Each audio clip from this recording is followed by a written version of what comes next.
O sucesso no mundo corporativo vai além de desenvolver suas capacidades técnicas profissionais. Existe um pré-requisito que pode ajudar a alavancar a carreira. São as habilidades sociais. A etiqueta no trabalho vai muito além de saber que roupas usar e chegar e sair no horário combinado. O protocolo ajuda a nos proteger de prejudicar a nossa reputação e a da empresa, de colidir com os colegas. A vida profissional exige uma etiqueta correta em várias ocasiões, muitas delas delicadas. E o que está em jogo aqui pode ser o seu emprego.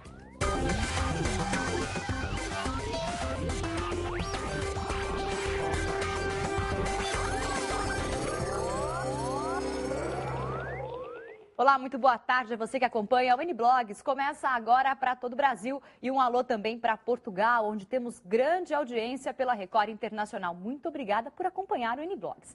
E olha, não é qualquer atitude que cai bem no ambiente de trabalho. Tomar decisões corretas fazem toda a diferença para quem busca uma carreira promissora. O telefone toca no meio da apresentação. Como é que o brasileiro dá cartão? A moça chega atrasada. Você entrou envergonhada ali na sala. Bastante. A falta de etiqueta geralmente cria aí um ruído na comunicação, que não ajuda em nada e só atrapalha. É a reclamação mais comum hoje nas empresas. O celular do colega toca várias vezes e ainda por cima, a música é escandalosa. Contra esta falta de etiqueta, não há muito o que fazer. Se o telefone celular do meu colega toca, a minha educação não permite que eu atenda. Por quê? Porque é uma linha privada, exceto se o dono me autoriza. Num passeio pela empresa de engenharia, a consultora percebe detalhes. Os sapatinhos, o baleiro. Excesso é que não pode, mas, puxa, você fica tanto tempo longe de casa, um detalhe, né? Eu acho que faz o dia dele certamente mais leve. Excessos é que são perigosos. É falta de etiqueta no trabalho, usar telefone fixo para assuntos particulares, levar muito tempo nas ligações, usar o e-mail corporativo para assuntos pessoais, ser flagrado por câmeras de segurança fazendo algo que não é permitido. São situações que podem causar desde uma advertência até demissão. Pedir aumento é deselegante? Não, pedir aumento não é deselegante. Mas eu acho que você precisa saber como pedir esse aumento. Uma situação comum nas empresas. Os funcionários entram no elevador e aqui dentro está o chefe. O que dizer nessa hora? Pega bem puxar conversa? E esse momento parece durar uma eternidade. Não deve se cumprimentar e acho que puxar uma conversa não é um problema nenhum. Mas não uma conversa séria. Eu acho que tem lugar correto para a gente conversar de forma séria e não é o elevador. Mas em algumas empresas multinacionais, o idioma e os costumes são as maiores barreiras. A regra mais importante no mundo do trabalho é ter bom senso e flexibilidade. É saber deixar o protocolo de lado quando a situação segue outros padrões. Tá bonitinho? Então, para falar sobre etiqueta no mercado de trabalho e tentar evitar aquelas gafes, eu converso agora com o William Lin, que é diretor da Arita Treinamentos, e também com a Carla Andrade Rossi, que é gerente geral de recursos humanos da Stefanini, empresa de tecnologia. Também está com a gente o blogueiro convidado de hoje, Júlio Cardoso, ele que escreve um blog no portal R7 sobre carreira e sobre emprego. Oi, gente, boa tarde para vocês. Boa Obrigada tarde. por terem vindo aí no Blogs para falar de um assunto que interessa a todo mundo, desde o primeiro emprego, quem está começando agora na carreira, até para pessoas que já têm mais experiência, passaram por vários cargos diferentes. Vocês percebem, e aí eu pergunto para o William, que é diretor de uma empresa, que ainda existe muita dúvida em relação ao comportamento adequado no local de trabalho? Ou as pessoas não têm bom senso mesmo e aí isso acaba nem sendo percebido ao longo do dia? Nem todos, mas hoje é comum ainda você observar em algumas organizações que as pessoas misturam o ambiente de trabalho com o ambiente do dia a dia deles, né? E as pessoas acabam se perdendo em coisas simples que deveria ser observado já na hora da contratação ou mesmo na orientação desse profissional. Mas você acha que a pessoa se sente tão à vontade no ambiente de trabalho que acaba confundindo, levando problemas pessoais, nesse sentido que você diz? Eu observo principalmente essa geração um pouco mais jovem, né, que está acostumado com esses modelos, as gírias, as formas de se dirigir. Hoje é muito comum, até na troca de mensagem, né? Sim. Profissional, ele começa a escrever como ele costuma postar mensagem para amigos, né? Estou dando um exemplo é muito comum hoje, né? Eu pego, inclusive, nas organizações, é uma reclamação que ocorre porque ele já escreve VC, né? O que, já bota o que, ele já começa a abreviar e muitas vezes são trocas de e-mails de trabalho. Claro, com clientes ou com superiores, isso aí faz toda a diferença, né? Você que trabalha com RH, recruta pessoas e trabalha recebendo as pessoas da empresa que têm dúvidas ou precisam de algum auxílio. Você percebe que esse comportamento dos jovens, ele aparece na entrevista logo de cara? Sim, começa o primeiro contato, né? Normalmente eles até estão preparados para uma entrevista, mas começa na vestimenta, né? Nem todo mundo vai de acordo com o que deveria ser uma entrevista, né, de emprego e o primeiro contato com a empresa. Muitas vezes eu já tive candidato de bermuda, então, é que eu estava passando, não deu para ir em casa, então, né, você fica preocupado como é que ele vai se trajar, né? Quer dizer, ele não se preocupou tanto assim com uma entrevista que pode dar a ele um emprego no futuro, e como seria isso então no dia a dia de trabalho? Isso aí reflete, você acha que isso diz muito sobre quem é o candidato? Sim, com certeza. É o que a gente pode esperar lá na frente, né? Então, a primeira impressão, né, já fica comprometida. Quer dizer, mesmo se eu não soubesse, a empresa onde eu vou trabalhar é muito formal ou mais despojada, talvez o ideal seja uma calça comprida, uma camisa nem que seja um pouco dobrada, uma coisa que fique mais elegante, mas não precisa ser tão chique, é isso? Sim, com certeza. O terno hoje em dia, né, muitas empresas já estão deixando de lado, então não é uma exigência, mas uma calça social, às vezes tem empresa que não permite ainda o jeans, então tênis nunca não se deve usar. Uma camisa social, uma calça, as mulheres com uma calça ou uma saia, né, de cor discreta, sem muito maquiagem. Evitar muito aquela maquiagem da noite, aqueles brincos grandes. Exatamente. Agora, você está falando de um modelo mais corporativo, né? E eu imagino que o Júlio, que tem lá o blog na R7, recebe dúvidas de pessoas de várias idades, de várias áreas diferentes. Observa que tem muita gente também preocupada com isso em locais de trabalho menos formais. Né? E aí dá para dar uma variada, né? Essa questão é interessante, porque o que nós estamos vendo é que as pessoas não perceberam que não há uma segunda oportunidade para causar uma primeira boa impressão. Fantástico, isso é verdade. verdade. Tem que ser na hora. E a informalidade, principalmente da geração Y, como você falou, ela traz de casa e da escola aquela informalidade desse mundo dito moderno, um mundo mal educado. E que se tolera em casa, se tolera na escola. Mas no ambiente corporativo, isso não é tolerado. Mesmo as empresas mais descoladas, não é? Empresa de propaganda, uma televisão, um escritório de consultoria, a vossa empresa de tecnologia da informação, a gente pode se vestir de maneira mais amena ou menos formal. Mas é preciso que a sua vestimenta esteja de acordo com o ambiente de trabalho que você está inserido. Claro. Se é uma história de advocacia, gravata. Sim. Não é? E está aí para as meninas, não é? Se é uma empresa mais amena, pode usar o tênis e tal. Quem vai comandar isso não é o candidato, é a empresa para a qual ele está se candidatando, preste atenção nisso, galera, e a empresa na qual ele está trabalhando. E isso tem tudo a ver com uma reportagem que a gente vai rodar agora, que é isso aí, gente. Abusar da maquiagem, do decote, das bijuterias e até exagerar na cor de uma gravata pode criar uma má impressão do funcionário no ambiente de trabalho, não só na entrevista de emprego, né? Isso pode custar o emprego, dá uma olhada. Como causar uma boa impressão? A competência é fundamental, mas só isso basta? Seja homem ou seja mulher, não importa qual é a idade, você tem que ter o raio-x da pessoa. O jeito, a forma de falar, de se apresentar, de se vestir, de pentear o cabelo, os gestos, o olhar, tudo isso conta. Convidamos uma personal stylist para fazer uma blitz da moda no escritório. Será que os funcionários cometeram gafes? A primeira coisa que me chama a atenção é a barba. E é uma barba bem cuidada, na verdade. Ela está bem aparada, o pescoço está feito. Eu acho que isso é um bônus, assim, acho isso bem bacana. Então ele passa no teste? Passa no teste. Que bom, né?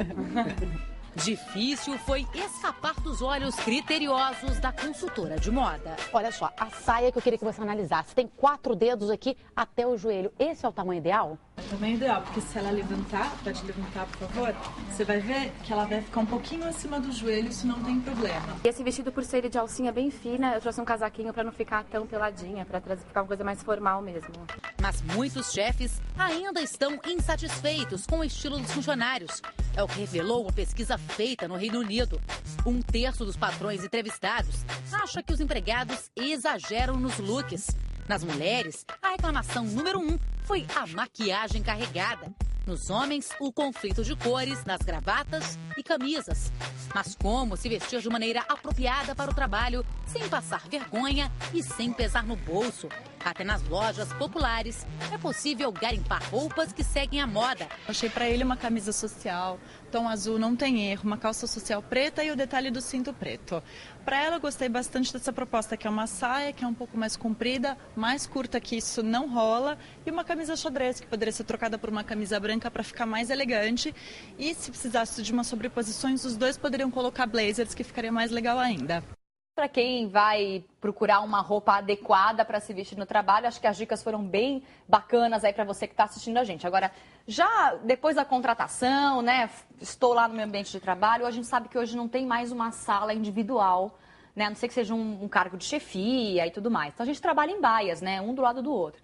E na hora de atender o telefone, todo mundo escuta o que você está falando, né? Assim, é comum você ouvir as pessoas falando no telefone com a pessoa que está trabalhando na casa dela, arrumando o almoço, vai levar o filho na escola. Qual que é o procedimento nesse caso? Porque todo mundo fica sabendo do seu problema familiar. Primeiro, a pessoa tem que ter consciência de uma conduta adequada. A sugestão, no momento que for assunto pessoal, se for no celular, saia do ambiente convencional de trabalho, vai para o banheiro ou vai para a copa, para o corredor, trate de assuntos pessoais de forma separada. Tem pessoas que não têm o controle emocional, acabam se irritando numa discussão com o marido, com o filho, fala de uma forma mais agressiva e os colegas observam a conduta que a pessoa tem. Isso causa uma má impressão. Uma impressão péssima. Eu já tive situações que está chamando a atenção do funcionário que trabalha em casa, a forma agressiva com que trata e tem uma postura que quer mostrar que é diferente no ambiente de trabalho, logo de início. Então... Quer dizer, não tem nada a ver com a realidade dele. Ele está mostrando uma pessoa, mas ele, na verdade, ele tem outras formas de reagir num embate, numa discussão. Isso daí pode causar um problema com os colegas, até com uma futura relação com a chefia. Com certeza. Esses comportamentos têm que tomar muito cuidado. Assuntos pessoais sempre tratados de formas separadas. Mas como que você faz para falar para um cara desse que ele está atrapalhando ou que ele não está se comportando corretamente? Existe... os chefes falam isso? Chega e chama atenção? Essa é uma boa questão, Fabiana. O chefe tem que falar. E tem que ser muito direto no que ele está dizendo. Desligue o seu telefone celular agora, porque você está prejudicando o ambiente de trabalho. Mas na frente de todo mundo? Neste caso, a falta de educação foi tão grande que ele precisa receber imediatamente uma punição pública, para que todo mundo saiba que aquele comportamento não é tolerado. Agora, se é uma brincadeira, uma pessoa assim mais animada, mais piadista e gosta de contar histórias, né? Às vezes não está naquele momento mais tenso do trabalho, então tem um tempo de break aí, de descanso, mas está no ambiente de trabalho, a pessoa é piadista, gosta de conversar, né? Até que ponto isso pode ser saudável e aonde é que eu entendo que isso começa a prejudicar o meu trabalho? Você que trabalha com recursos humanos deve ver isso com frequência. Normalmente no momento de pausa e uma, duas, três pessoas num cafezinho e aí começa uma piada ou sobre o futebol e os ânimos, né, vão se alterando, o volume fica muito alto, começa a atrapalhar e normalmente nesses casos ou a própria chefia interfere, né, mas acho que 90% o RH é chamado, né? Olha, aquela pessoa... o RH é chamado? Normalmente sim. Né, para tirar a pessoa do ambiente ou para conversar sobre as atitudes, né, que não está sendo conveniente. Então, em muitos casos, né, o próprio gestor não quer interferir porque é um bom funcionário, tem uma boa produtividade e é um desvio aí de comportamento. Então, o RH sempre é convidado, né, para bater um papo com a pessoa, levar alguns exemplos. E quando a coisa foge um pouco do controle, a comunicação da empresa, né, a gente faz uma comunicação mais direta e abrangendo todos os funcionários. Porque é difícil uma pessoa que é expansiva, né, se mostrar engessada trabalhando. Isso daí também nem é tão interessante para a criatividade dela, para a produtividade dela. Imagino que dá para tentar conciliar, mas é uma questão de bom senso, que foi o que o William falou no começo do programa, né? Tem que ter bom senso para você não esbarrar e atrapalhar o seu colega, né? Ou alguém está lá no telefone com o cliente, você está fazendo uma piada do lado. Então, pelo amor de Deus, a gente tem um pouquinho de noção do ambiente de trabalho. Agora, outro ponto é o celular, né, Júlio? Que o celular é importante ter um celular. Né? Você recebe ligação, manda lá os seus e-mails pelo celular. Então, é importante, mas até que ponto também? Eu posso, por exemplo, atender o celular numa reunião? Não pode. Não pode. Aí vem uma questão legal que vale a pena a gente bater uma bola sobre isso aqui, aproveitando que está chegando a Olimpíada aí, coberta magnificamente pela Record. Você tem, no ambiente de trabalho, recursos de tecnologia avançadíssimos que você nunca teve. Você tem o seu computador, você tem o seu celular e tem o seu telefone fixo. Você chega no trabalho de manhã cedo, você liga tudo ao mesmo tempo. E aí começa a trabalhar como se fosse um funcionário multidisciplinar. Responde SMS, responde MSN, responde a internet, olha o Facebook, dá uma olhadinha no N-Blog, que faz muito bem. E aí você acaba se desconcentrando. E não trabalha e não produz, não é? Não pode fazer isso. Isso faz parte da etiqueta moderna das corporações. Agora, tem empresa que tolera isso? Duvido. Se a empresa tolerar, muito bem, mas a pessoa precisa ficar atenta com isso. O equipamento de tecnologia da informação foi feito para melhorar a produtividade e aumentar a qualidade do trabalho. Não foi feito para ser um objeto de distração. É isso, William? Correto, perfeito. E é comum, né, em algumas empresas já o bloqueio das mídias sociais, de Facebook, Twitter e outros, mas hoje, como todo mundo tem o smartphone de forma muito fácil, né, acessível a qualquer pessoa, você ainda encontra o profissional, mas eu estou falando do meu aparelho celular, eu não estou utilizando o recurso da empresa, mas o tempo... Né? Você está dentro da empresa. Dentro da empresa é para produtividade e foco no resultado. E o camarada está ali respondendo aos assuntos pessoais. Fica fazendo escondido, né? Fica fazendo Tem escondido. uns que é descarado, né? Eles nem fazem escondido. Esse que ainda faz escondido está preocupado que outras pessoas estão observando. Mas então já sabe que não deveria estar fazendo, né? Exato. As pessoas têm consciência, mas não têm, né, uma regra muito clara. E algumas empresas acabam... Não é que elas aceitam, elas não têm uma regra de controle para isso. Bem definido. Até porque a gente sabe que com esse negócio das redes sociais, às vezes o Facebook mesmo, já rolou uma ideia aí de que os e-mails estavam saindo de moda e que com essas redes sociais, né, o Facebook tem um serviço de mensagens internas, aquele chamado inbox, né, as mensagens. Então, isso seria também uma forma de se comunicar, de falar com clientes e tudo mais. Mas existe talvez uma necessidade de usar isso num horário de almoço, num horário de break, deixar para consultar as redes fora do horário de trabalho. Agora, tem uma coisa importante que todo mundo já passou por isso. Uma reunião de, né, aqui na redação, reunião de pauta, mas reunião corporativa, de negócios, sempre tem aquele que é o participativo. Aquele que tudo interrompe, tudo tem uma opinião. Não tem isso, Júlio? O rapaz está toda hora lá querendo dar ideias e mostrar serviço. Como que dá para... isso não atrapalha o andamento, não atrasa as reuniões? Como que fica nesse caso? Primeira regra, eu acho que a reunião tem que ser muito bem pautada e quem direcionou a reunião tem que deixar as regras claras, o time de início e time de término, e qual o objetivo da reunião. Hoje, muitas organizações promovem reuniões que, na realidade, vira mais um bate-papo ou lamentações e reclamações. Né? O camarada traz situações do cotidiano e quer que o grupo decida ou tome decisão por um outro assunto que muitas vezes nem está relacionado com o tema que foi abordado na pauta principal da reunião. Né? Perde o foco total. Então, eu acho que quem está mediando ou quem trouxe a pauta da reunião, ele tem que estar muito claro e realmente se comprometer com a questão do respeito do tempo das pessoas. Antes de chamar o blog do Júlio, ainda em reunião, se toca o meu celular, eu atendo, eu não atendo, saio para atender, dá para atender celular no meio da reunião? Eu também acho que isso tem que ser uma regra discutida no início.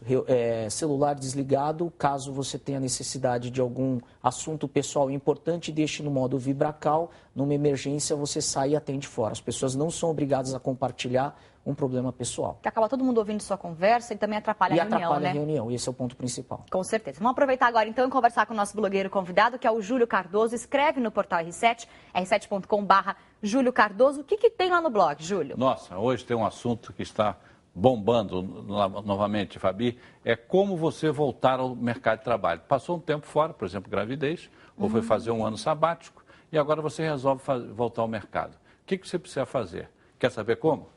Dá uma olhadinha lá no blog. É isso aí, gente. Dicas como essas lá no blog do Júlio Cardoso, tudo sobre carreira e sobre emprego. Dá um pulinho lá. Se eu sou uma pessoa séria no ambiente de trabalho e trabalho numa empresa séria, uma empresa mais conservadora, onde é importante você ser mais engessadinho ali no trabalho, e me mudo, resolvo sair do emprego, vou para outro lugar, mais despojado, com um clima mais leve. Como que eu faço para mudar esse meu comportamento que já foi programado para um tipo de trabalho? Dá para fazer isso de uma forma adequada, sem parecer que eu sou muito sisuda, muito séria, que não quero papo com os colegas? Eu acho que hoje tem que a informação está em todo lugar, né? Então, antes de mudar, você precisa pesquisar bem a empresa, né? Porque a adaptação é da pessoa e não da empresa. Exatamente. Tem um tempo, normal, né? Quanto a vestimenta, horário, né? Tem empresa que tolera, outras não toleram, né? Horário, até mesmo reuniões, né? Hoje o brasileiro, estou 10 minutos atrasado, eu vou entrar na reunião, tem lugar que não, a reunião era às 8, começou às 8, não entra mais, né? E é ruim entrar atrasado. É ruim, exatamente. Então, acho que buscar informações, né, para não ter o arrependimento depois. Ou estando lá, tentar da melhor maneira se adaptar com relação a vestimento, olhando os outros colegas, com relação aos horários, e o que é importante. sentindo o ambiente, né? Vendo como se tem espaço para uma conversa mais informal e tudo mais. Agora, tem um outro ponto importante que não dá para deixar de falar aqui nesse programa de etiqueta, que é como se relacionar com o chefe em pontos delicados, digamos assim. Então, por exemplo, o meu chefe chega lá na minha baia, né, na minha mesa, e quer me passar mais uma tarefa. E eu já estou atolada de tarefas, assim, eu estou com um prazo apertado, tem muito trabalho. Como eu digo não para o chefe? Eu falo o quê? Como que eu me comporto? Porque é difícil, né, você falar não para o chefe. Uma sugestão. Primeiro, eu acho que precisa criar essa relação de segurança junto a essa comunicação com o seu chefe. Certo? A partir do momento que existe essa comunicação e você se sente seguro e você compreende como é que é o indivíduo, porque, primeiro, cada indivíduo tem uma reação diferente numa negativa, que tem a questão da rejeição. Eu sou chefe, eu estou te orientando, eu estou pedindo, eu estou mandando você fazer. Então, a forma do time de você saber aceitar e entender, porque cada chefe ele trabalha de uma maneira. Eu tenho líderes que muitas vezes você diz o não de bate-pronto, ele recebe bem. Tem líderes que o não no primeiro momento soa de forma agressiva, ele pode interpretar como uma má vontade da sua parte. E aí você tem que saber pontuar o porquê desse não no momento certo. Então, sugestão, anotar, percebeu que ele é mais rígido, mais rigoroso, ele pode interpretar como uma rejeição do pedido dele. No momento pertinente, acate primeiro a informação, anote todas as questões que tu tem que trabalhar, enumere o nível de importância e apresente. Olha, eu preciso fazer isto e isto. Né? Não eu quero isso, mas o senhor quer aquilo. Claro. Eu tenho esses pontos que eu preciso trabalhar e o senhor está me pedindo isso. A decisão passa para a mão do líder, que ele tem que tomar decisão. Não, é pertinente, eu acho que tu pode deixar isso em segundo plano ou fazer aquilo. Ou se não, olha, qual que é a sua prioridade, chefe? Qual a sua prioridade? Tenho essa lista de tarefas, você já me passou isso. Deixo de lado alguma coisa? Você prefere passar para outra pessoa, isso que já estava comigo, para eu tomar as rédeas desse trabalho que você está me dando agora? Porque ser chefe, né, também tem a etiqueta do chefe, não tem? Não dá para levar para o lado pessoal. Mão dupla. Não é, Júlio? Não dá para levar para o lado pessoal, dupla, né? Claro, mão dupla. Tem chefe, né, William? Tem chefe que gosta de mandar e não ter suas ordens contestadas. Tem chefe que gosta de mandar e receber um feedback do funcionário a respeito daquela tarefa. Não existe uma regra geral, faça sempre assim. O William deu um ótimo conselho. Examine como é o seu chefe. Qual é o estilo dele? Ela tem um estilo diferente do dele, diferente do meu, diferente do seu. E aí você começa a se adaptar àquele estilo. Pode ser que aconteça o caso, que eu espero que não seja, em que o chefe e os funcionários subalternos não se consigam conviver, se dar bem. Então aí, meu caro, tem que procurar o seu caminho diferente. Por que está a diferença do chefe e do líder? A gente já falou muito disso aqui nos miniblogs, né? O chefe parece que não tem aquela autoridade sobre nós, e o líder não, ele consegue trabalhar naturalmente, né? Mas é importante sempre tentar fazer de um jeito que você não deixe o chefe melindrado, porque também não pode passar por esse lado pessoal, né? Então isso é um ponto que... Não pode se subordinar.